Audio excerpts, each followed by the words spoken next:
Former President Donald Trump's chief strategist, Steve Bannon, has been convicted on 2 counts of contempt of Congress for refusing to comply with a subpoena from the January 6th committee.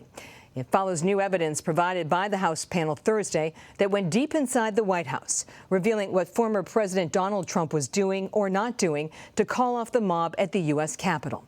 We also saw video outtakes from January 7th that show just how unwilling Trump was to condemn the attack. Nikole Killion starts off our coverage from Capitol Hill. Illinois Congressman Adam Kinzinger said the evidence presented by the Select Committee speaks for itself. The president certainly has criminal exposure. Panel members Thursday night argued former President Trump was derelict in his duty. President Trump sat in his dining room and watched the attack on television, while his senior-most staff, closest advisors, and family members begged him to do what is expected of any American president. The committee went through the 187-minute time span. And we fight like hell. From the end of then-President Trump's speech at the Ellipse to a video telling rioters to go home. We love you. You're very special.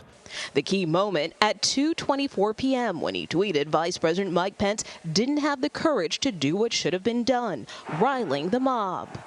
New Secret Service radio dispatches revealed the danger facing agents protecting Pence. They've gained access to the second floor.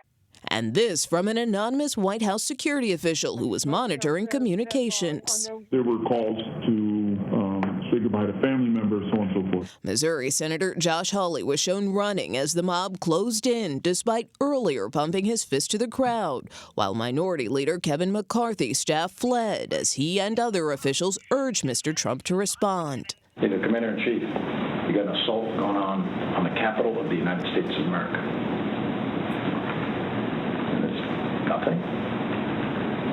No call, nothing, zero. Former White House aides Sarah Matthews and Matthew Pottinger told committee members they resigned in disgust. I simply didn't want to be associated with the events that were unfolding on the Capitol. His refusal to condemn the violence was indefensible. The day after the riot, Mr. Trump was still reluctant to concede and condemn the attack, according to outtakes from his video statement. I don't want to say the election's over. I just want to say Congress has certified the results without saying the election's over, okay? The panel says its probe is far from over. Doors have opened, new subpoenas have been issued, and the dam has begun to break. And Nikole Killion joins us now with more from Capitol Hill. Nikole, let's start with Steve Bannon. As we mentioned earlier, the former president's chief strategist has been convicted of contempt of Congress for refusing to comply with the January 6th committee subpoena. But in recent weeks, Bannon said he would, in fact, testify before the panel. So help us decode what's going on here and whether this last-minute reversal will actually impact his sentencing.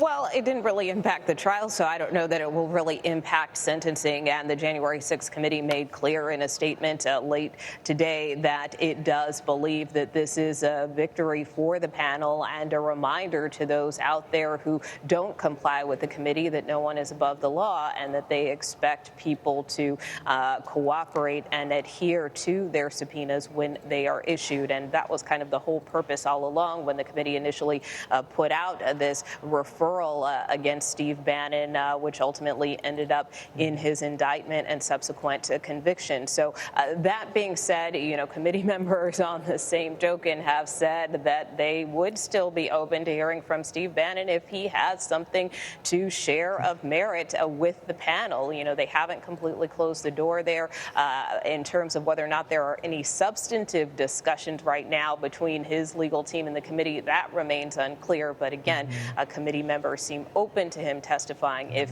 he still wants to do so.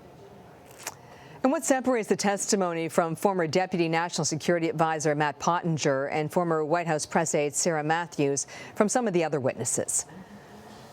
Well, in terms of, we've now been through 8 hearings this summer, and so each one has been very distinct. This last one we saw Thursday night was really focused on those 187 minutes in which the committee argues the former president was derelict in his duty. And so they went minute by minute into what happened from the time that the former president walked off the stage at the Ellipse during that rally, and then, to the moment where he posted this video telling supporters to go home and that he loved him and that they were special. And so in doing so, that's why we heard from these 2 former White House officials, Sarah Matthews, who was the deputy press secretary at the time, Matthew Pottinger, who was a deputy national security advisor. And, these officials both resigned that day. And, this really was to try to get inside of what was happening inside of the White House during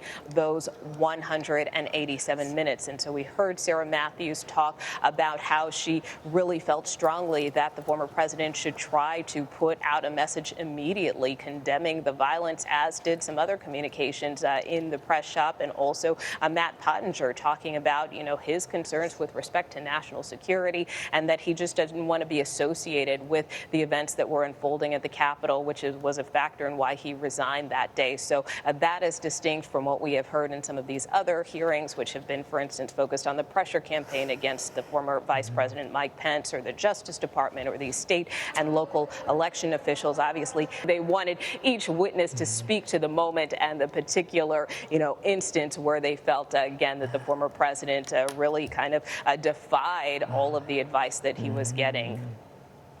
And let's dig a little further on these taped messages. What do you think the bigger impact is of these outtakes for President Trump? Well, look, it didn't necessarily put him in a favorable light, right? And as a no one likes their outtakes, right? Right, exactly. Like that one we just had. You should probably cut it. But, that being said, look, in terms of talking to one of the committee members, Elaine Luria, who led that Thursday night hearing, she said, look, the former president typically is very good on camera. He's kind of a performer. He's done, television before he was even president. So the fact that he was kind of stumbling through his words and, didn't want to say certain things, she felt that viewers could then draw a distinction about his sentiments in delivering those statements, both on January 6th and January 7th, where he, condemned the violence, but may not have seemed so genuine in his sentiment. And on a more serious note, the January 6th committee is expected to resume hearings in September. What do you think are the strengths and the gaps in their case so far?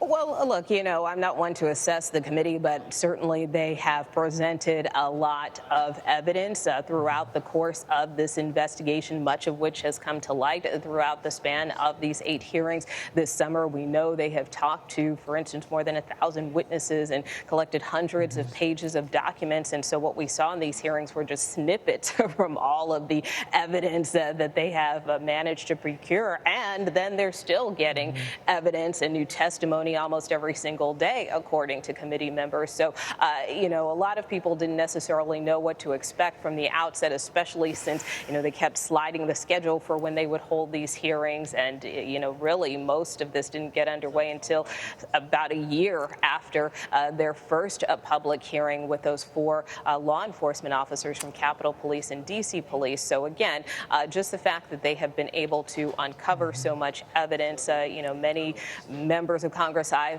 have talked to feel that their arguments have been effective. Obviously, depending on the party persuasion, there are others who feel differently, and that this is a waste of time and taking away from bigger issues facing the American public in their view, whether that's the inflation, economy, the border, crime, the list goes on. Nikole Killion, thank you for all your reporting this week. You bet.